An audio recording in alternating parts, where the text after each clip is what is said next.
Hello world, I'm H.L. Quist, and I am the Mythbuster, and that's the truth. I want to talk to you today about my Myth of the Week, which I have every week on my radio program, and I thought I would preempt that with this message to you. The Myth of the Week is, the dollar is as good as gold. Obviously, there's going to be a refutation of that. Let's call the dollar the King Dollar, or the King Uncle Sam. We might see the King Dollar be dethroned, or he might have to abdicate. The dollar was the once and future king, and that could change.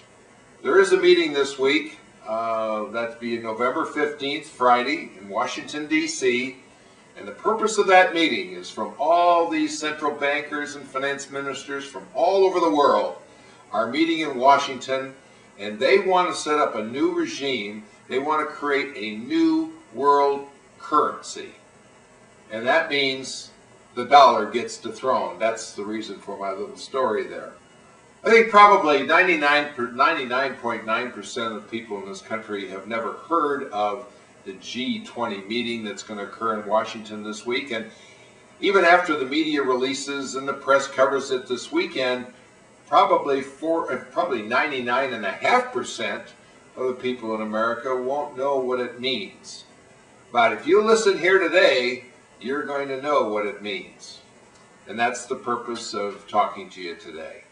The G20 is the 20 largest countries in the world that contribute to the gross domestic product of the world. And the people at Friday's meeting will be all of the global bankers and finance ministers from all these countries. And that is their goal, is to find and discover or set up a new regime for the world's reserve currency, which is now, of course, the US dollar. On a minimum basis, my opinion is that we'll see the dollar to have a diminished role in the world monetary situation. Before I get into the problem, probably the best way I can talk to you about this today is give you a little history. And we have to go back to the Second World War, or before the Second World War. And the British pound was the world's reserve currency prior to World War II. And Britain, as well as all the European continent and Japan and most of the rest of the world and Russia, were devastated and were bankrupt after World War II.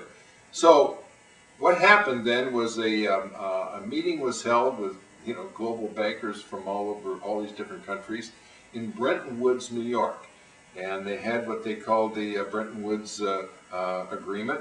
Came out of that, which established the World Bank, the International Monetary Fund, and the US dollar was determined to be the world's reserve currency, replacing the British pound. And the dollar was tied to a gold standard. And that was utilized to make sure that they could get the global monetary situation and recovery and reconstruction after the war and so forth. And it worked very well. Till 1971, it was still on the gold standard, and what was happening is that these economies all over the world had recovered. They were awash in US dollars, and they were requiring or demanding that the US pay them in gold for their paper money, and the paper US dollars.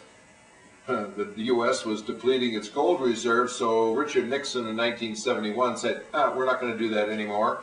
And that basically ended the gold standard. And since then, of course, currency the US dollar has just increased, I don't know how many times, but just been proliferated, the increase in the dollar. In 1994, Robert Rubin became the Secretary of the Treasury under Bill Clinton, and he announced as soon as he took office that the US was going to pursue a strong dollar policy. Well, what that did was it made reduced inflation in the United States, because we were importing all these cheap goods from foreign countries. But what it did too is that's where the manufacturing base in this country went overseas, and we lost all the blue collar manufacturing jobs in this country.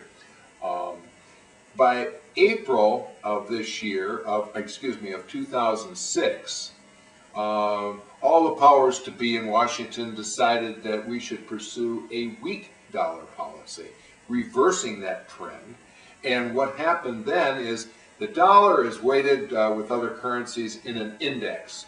And rather than go into the details of that, let me just tell you, the dollar at that time was 90 on the index, which is very strong. Within 2 years, the dollar had declined in value to 70 on the index. And here's what happened at that period of time. By August of 2008, the dollar reached its lowest value on this dollar index. And then there was another reversal to make a strong dollar, and I covered that in my piece that I did in my blog called Bernanke's Hail Mary, and you should read that again because it was used at a football game in a desperation move. The Federal Reserve Chairman, of course, throws a Hail Mary to change the global standard as far as the dollar is concerned. And from that point on, the dollar took a very sharp increase from 70 on the index to 88, or a change of over 20%. Now what this did was, it was to demonstrate to the world that we're going to get inflation under control, and we were going to make the dollar strengthen so that it would help other currencies, because all these countries were hedging their bet that the dollar would go lower, and when the dollar did this reversal, it just created tremendous financial chaos, amongst other things. Perhaps the best way to explain to you how this works would be to talk about the price of oil. That's something that everybody can relate to, and we certainly saw from this period, and when the dollar index was down at up at 90 and declined and devalued down to 70, we saw oil prices rise from $40, $50 a barrel to $145 a barrel, and translated to $4 a gallon that we paid as late as July. Now, what caused that price to increase? It was monetary. People like to complain about and accuse the oil companies of rigging oil prices and so forth, but most of it is inflation of these prices was caused by the manipulation of the dollar and the devaluation of the dollar. What then, with this reversal, what happened, and we've seen oil prices now decline to around $60 a barrel, and $2.50, $3 per gallon that we're paying for gasoline. And there again, it's a reduction in consumption, but it is in the inflation of the value of the dollar. That's remarkable how this works inversely. What happened now is that we've got OPEC, the countries that export all of the oil to us, and Russia are suffering immense problems from it. It's creating a lot of problems, which has prompted this meeting. What will be the results of this meeting? It certainly will be a diminished value and role of the U.S. dollar. China wants to retain its currency at these low prices, so it can export all these goods. They're going to be a big player. The International Monetary Fund and the World Bank are going to be big players, and they're going to get more power, and we're going to be contributing our tax money to IMF and the World Bank. They can distribute this money all over the world. These loans will probably never be paid back, but that's the way it's always been.